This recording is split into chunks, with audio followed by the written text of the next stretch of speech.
All right, hello everyone. This particular training is on 16 fancy literary techniques explained by Disney. Yes, so glad you're excited. All right, let's calm down. All right, so the first one is theme. And I know you're familiar with theme, but we'll just go through these.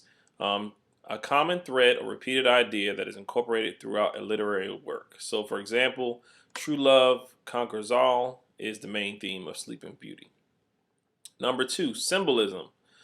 By definition, an object, character, figure, or color that is used to represent an abstract idea or concept. So, for example, when Dumbo's magic feathers represents courage and self-confidence, once he truly believes in himself, he no longer needs the feather as a psychological crutch. So, one symbolism is a feather, which represents, as we said, courage and self-confidence. All right, number three, dramatic irony, something we went over recently. Dramatic irony, by definition, is irony that occurs when the meaning of the situation is understood by the audience, but not by the characters in the literary work. So, for example, when Simba mopes around feeling guilty about his father's death, and he's unaware that Scar was actually the one that killed Mufasa. So that would be dramatic irony. The irony that the killer, who seems to be caring and loving as your uncle, is not so caring and loving. All right, four, archetype. Something else we've already gone over, but is by definition a constantly reoccurring symbol or motif in literature, painting, or mythology. For example, Alice must pass a series of tests as she makes her way through Wonderland. This is a kind of journey is common archetype in Western literature and is best epitomized by the Homer's in the Odyssey. All right, number five, foil. Gaston, a character who eliminates the qualities of another character by means of contrast. So an example would be Gaston's combination of good looks and terrible personality emphasizes Beast's tragic situation.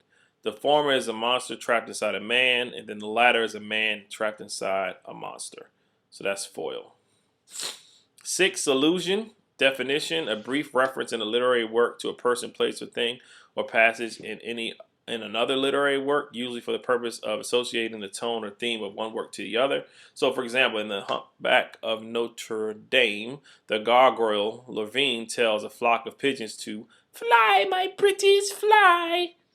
Couldn't help it. Like in The Wicked Witch of the West and The Wizard of Oz. All right. Another one is foreshadowing. Definition: a warning or indication of a future event. So before Bambi is fatally shot by a hunter, Bambi's mother gives Bambi a stern lecture on the dangers of man. So that would be an example of foreshadowing. When things happen in a movie or in a book and it kind of gives a clue to what happens or what will happen in the future. That's foreshadowing. All right, eight, mood. Definition: the atmosphere that pervades the literary work with the intention of evoking a certain emotion or feeling from the audience. So in the movie Fantasia, they frequently use music and setting to drastically shift the mood from light and playful to dark and foreboding. All right, breaking the fourth wall. The definition is speaking directly to or acknowledging the audience. The fourth wall refers to the imaginary wall at the front of the stage in a traditional three-wall box in a theater. So, for example, in The Lion King, Timon acknowledges the audience when he cuts off Pumbaa mid-song and says Pumbaa, not in front of the kids. So him looking out into the audience would be breaking the fourth wall. All right, exposition, number 10. The portion of a story that introduces important background information to the audience, for example, information about the setting, events occurring before the main plot, characters, backstories, etc. At the beginning of Robin Hood, the rooster Allendale describes how Robin Hood had been robbing from the rich to give to the Nottingham poor. That's the exposition. All right, conflict, something you should already be familiar with. An inherent incompatibility between the objects of two or more characters or forces. So, for example, with Shere Khan, the man-eating tiger, returns to the jungle, Mowgli, can never say that, must flee to the safety of human civilization. So that's man versus nature, an example of conflict. 12, climax. The turning point in the action, also known as a crisis and or the highest point of interest or excitement. So when Pinocchio is transformed into a donkey and sold into labor, before he saves Geppetto and proves himself worthy of being a real boy. All right, anagrasis. I can never say that. Definition: the recognition or discovery by the protagonist of the identity of some character or the nature of his own predicament, which leads to the resolution of the plot. For example, Arthur, thinking he's just a lowly squire, has no idea he's rightful heir to the throne until he pulls the sword from the stone. All right, 14, poetic justice. Poetic justice. All right, I was bad. Okay. All right, by definition, a device in which virtue is ultimately rewarded or vice punished, often by an ironic twist of fate, ultimately related to the character's own conduct. So, for example, in Aladdin, when Jafar is so power hungry, he fails to realize that becoming a genie will cost him his freedom. That was poetic justice. And Deus Ex Machina.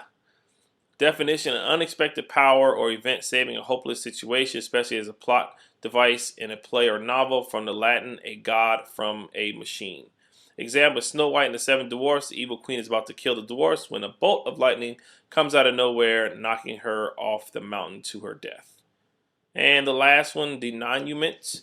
Definition: the final part of a play, movie, or narrative in which the strands of the plot are drawn together and matters are resolved. So, for example, in The Little Mermaid, Ursula is killed, King Triton turns Ariel into a human, Ariel marries Prince Eric, and then Sebastian sings over the closing credits. So that's an example of denouements.